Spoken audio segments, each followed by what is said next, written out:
രക്ഷാ ദൗത്യത്തിനിടയിലുള്ള മറ്റൊരു രക്ഷാ ദൗത്യമായിരുന്നു ഇത്. അതെ അതെ, നമ്മൾ പോലീസിനോട് ഏറ്റവും നന്നായി സഹകരിക്കുന്ന ഒരു റെസ്ക്യൂ ടീമിനെ റെസ്ക്യൂ ചെയ്യാന്ന് പറഞ്ഞ അജിത് സാറ് പറഞ്ഞതുപോലെ വളരെ സന്തോഷമാണ്.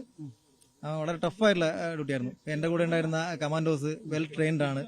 അവര് മറ്റു ഡിപ്പാർട്ട്മെന്റ് സഹായം ഇല്ലെങ്കിലും അവർ ഏത് ടഫായിട്ടുള്ള സിറ്റുവേഷൻ ഹാൻഡിൽ ചെയ്യാനും അതുകൊണ്ട് അവരുള്ളത് കൊണ്ട് എന്തിനും റെഡിയായി ഇറങ്ങുന്ന ഒരു ടീമാണ് അവർ.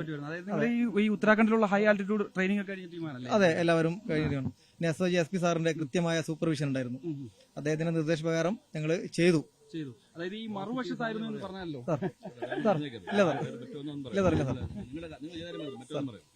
മറുവശത്തായിരുന്നല്ലോ ഈ ഒരു സംഭവം ഉണ്ടായിരുന്നത്. ഇവരെല്ലാം മറുവശത്തായിരുന്നു. ഇവിടെ കൊണ്ടുവരാനുള്ള ഒരു സംഭവം, അതിനുള്ള എക്യുപ്മെന്റ്സും ഒക്കെ ഉണ്ടായിരുന്നു. അതാണ് ഈ ഒരു രീതിയിലേക്ക് എത്തിയത്. അതായത് ഈ മുള ഉപയോഗിച്ച് കൊണ്ടുവരാനുള്ള ഒരു ഐഡിയ ആയിരുന്നു. അത് നമ്മളെ കമാൻഡോസിന്റെ ഐഡിയ ആയിരുന്നു. പെട്ടെന്ന് തന്നെ സ്ഥലത്ത് ഏറ്റവും ലഭ്യമായ സാധനം മുളയായിരുന്നു. അതുകൊണ്ട് എത്രയും പെട്ടെന്ന് ഒരു 4 മുള വെട്ടി പാലം ഉണ്ടാക്കി. ഞങ്ങളുടെ കയ്യിൽ റോപ്പ് ഉണ്ടായിരുന്നു. റോപ്പ് കൊണ്ട് അവരെ ഓരോരുത്തരായിട്ട് മറുവശത്തേക്ക് കടത്തുകയാണ് ചെയ്തത്. പിന്നീട് ഇവിടെ നിന്നുള്ള ഓരോ സ്ഥലങ്ങൾ, അതായത് ആദ്യം നമ്മൾ പല സ്ഥലങ്ങൾ നോക്കിയാലും ഇവരെ തിരികെ പുറത്തേക്ക് എത്തിക്കാൻ വേണ്ടി ആ സ്ഥലങ്ങളൊക്കെ എന്തായിരുന്നു പ്രയാസപ്പെട്ടത്? അത് വളരെ ഹൈ ആൾട്ടിറ്റ്യൂഡ് സ്ഥലങ്ങളാണ്.